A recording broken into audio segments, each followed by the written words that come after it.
So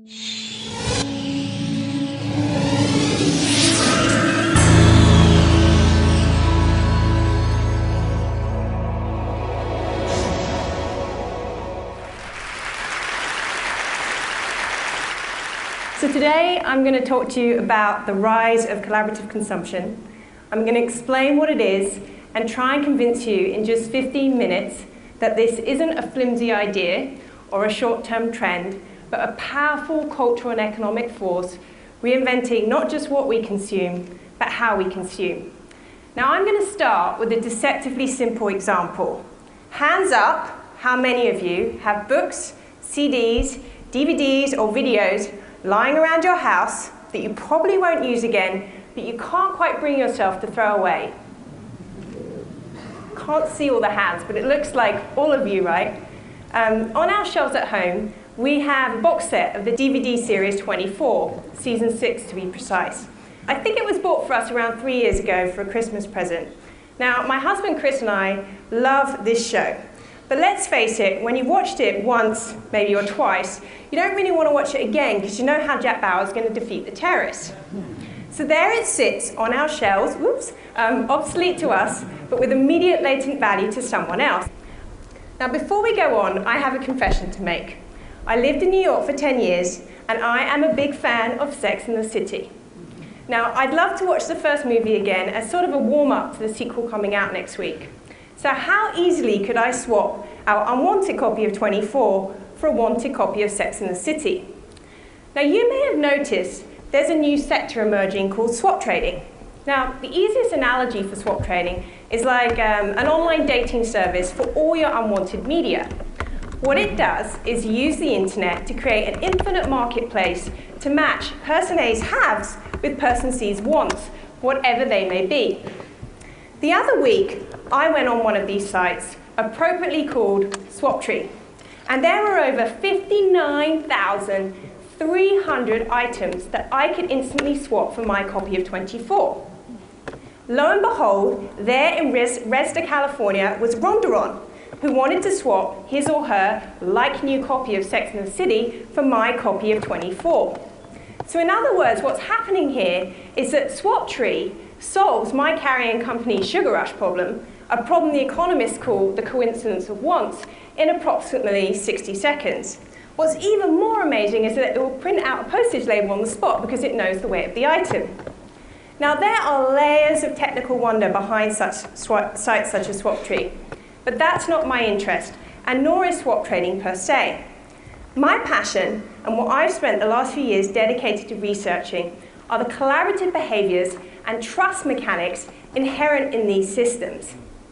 When you think about it, it would have seemed like a crazy idea even a few years ago that I would swap my stuff with a total stranger whose real name I didn't know and without any money changing hands.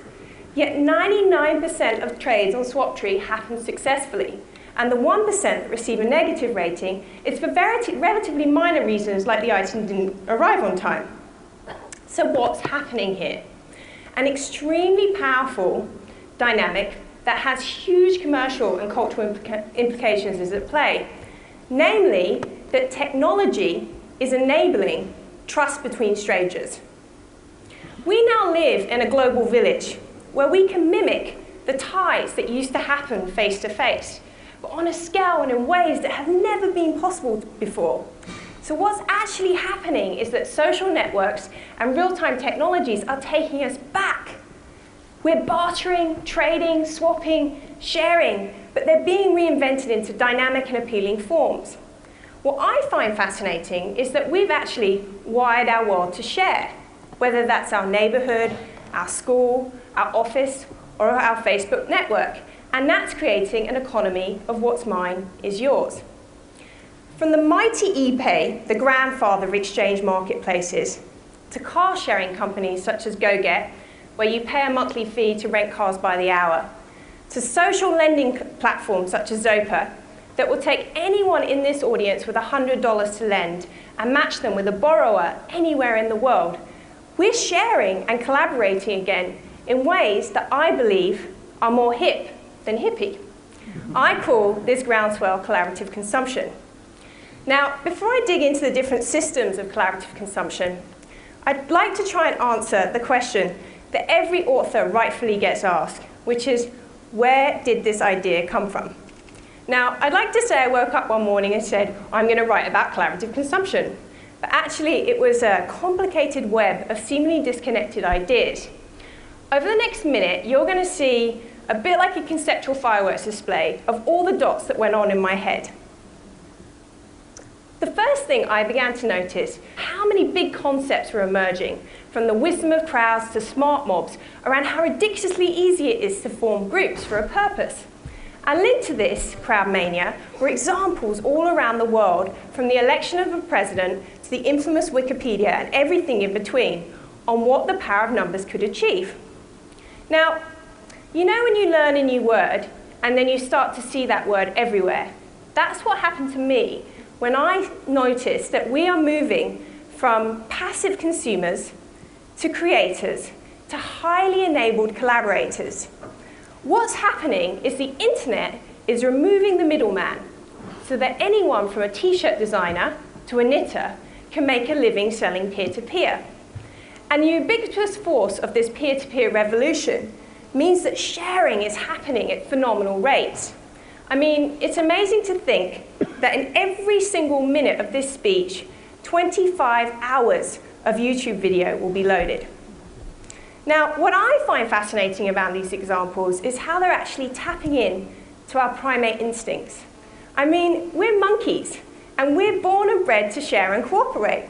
And we were doing so for thousands of years, whether it's when we hunted in packs or farmed in cooperatives, before this big system called hyperconsumption came along, and we built these fences and created our own little fiefdoms. But things are changing, and one of the reasons why are the digital natives, or Gen Y. They're growing up sharing files, video games, knowledge. It's second nature to them. So we, the millennials, I am just a millennial, are like foot soldiers, moving us from a culture of me to a culture of we. The reason why it's happening so fast is because of mobile collaboration. We now live in a connected age where we can locate anyone, anytime, in real time, from a small device in our hands. All of this was going through my head towards the end of 2008, when, of course, the great financial crash happened. Thomas Friedman is one of my favorite New York Times columnists, and he poignantly commented that 2008 was when we hit a wall, when Mother Nature and the market both said, no more. Now, we rationally know that an economy built on hyperconsumption is a Ponzi scheme. It's a house of cards. Yet it's hard for us to individually know what to do. So all of this is a lot of twittering, right? Well, it was a lot of noise and complexity in my head until actually I realized it was happening because of 4 key drivers.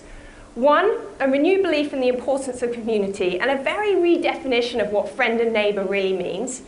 A torrent of peer-to-peer social networks and real-time technologies fundamentally changing the way we behave. 3, pressing unresolved environmental concerns. And 4, a global recession that has fundamentally shocked consumer behaviors. These 4 drivers are fusing together and creating the big shift, away from the 20th century defined by hyperconsumption towards the 21st century defined by collaborative consumption.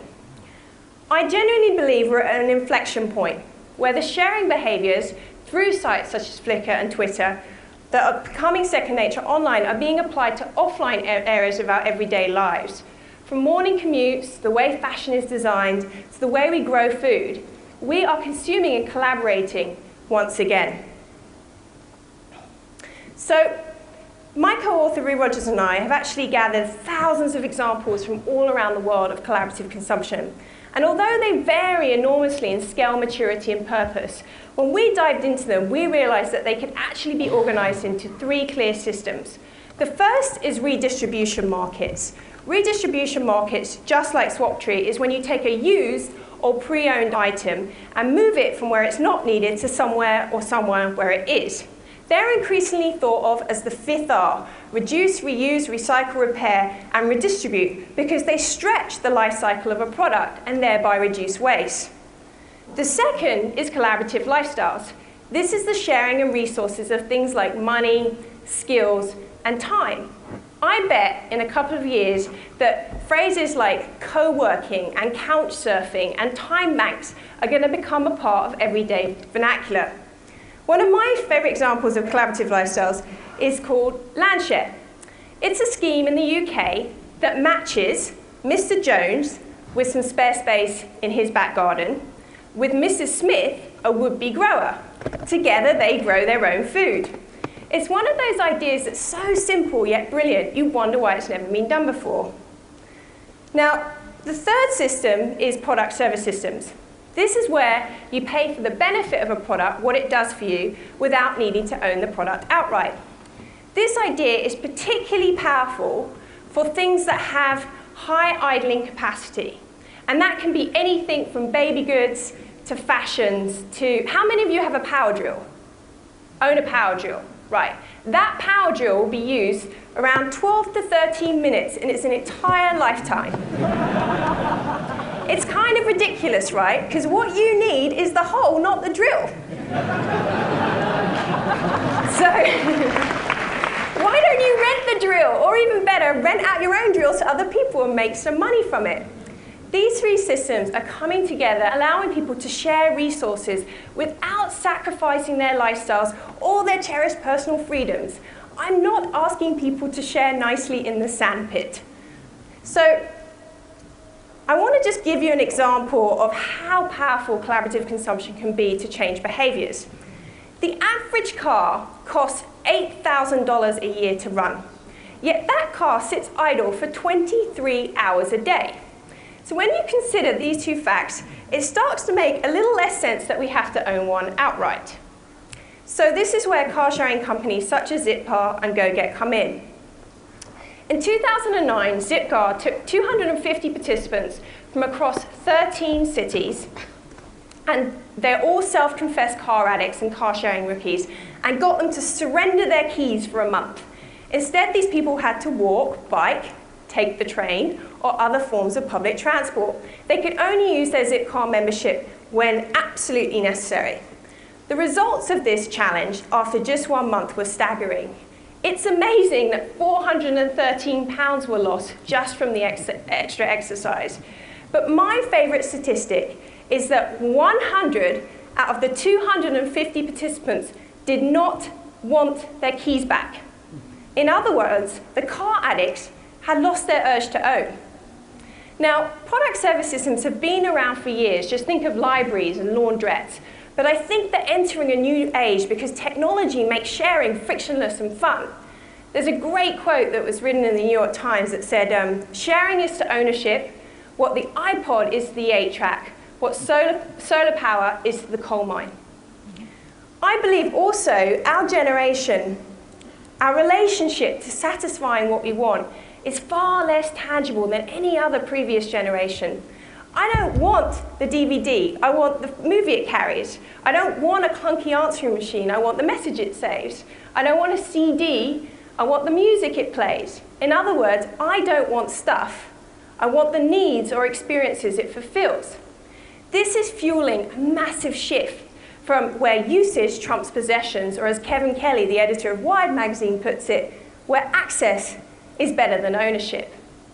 Now, as our possessions dematerialize into the cloud, a blurry line is appearing between what's mine, what's yours, and what's ours. I want to give you one example that shows how fast this evolution is happening. This represents an 8-year time span. We've gone from traditional car ownership to car-sharing companies, such as Zipcar and GoGet, to ride-sharing platforms that match rides, to the newest entry, which is peer-to-peer car rental, where you can actually make money out of renting that car that sits idle for 23 hours a day to your neighbor. Now, all of these systems require a degree of trust, and the cornerstone to this working is reputation.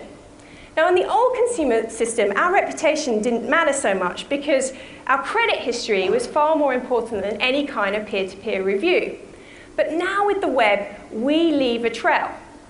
With every spammer we flag, with every idea we post, comment we share, we're actually signaling how well we collaborate and whether we can or can't be trusted. Let's go back to my first example, Swaptree. I can see that Rondaron has completed 553 trades with a 100% success rate. In other words, I can trust him or her. Now, mark my words, it's only a matter of time before we're going to be able to perform a Google-like search and see a cumulative picture of our reputation capital. And this reputation capital would determine our access to collaborative consumption. It's a new social currency, so to speak, that could become as powerful as our credit rating. Now, as a closing thought, I believe we're actually in a period where we're waking up from this humongous hangover of emptiness and waste. And we're taking a leap to create a more sustainable system built to serve our innate needs for community and individual identity. I believe it will be referred to as a revolution, so to speak, when society, faced with great challenges, made a seismic shift from individual getting and spending towards a rediscovery of collective good. I'm on a mission. I'm on a mission to make sharing cool. I'm on a mission to make sharing hip, because I really believe it can disrupt outdated modes of business, help us leapfrog over wasteful forms of hyperconsumption, and teach us when enough really is enough. Thank you very much.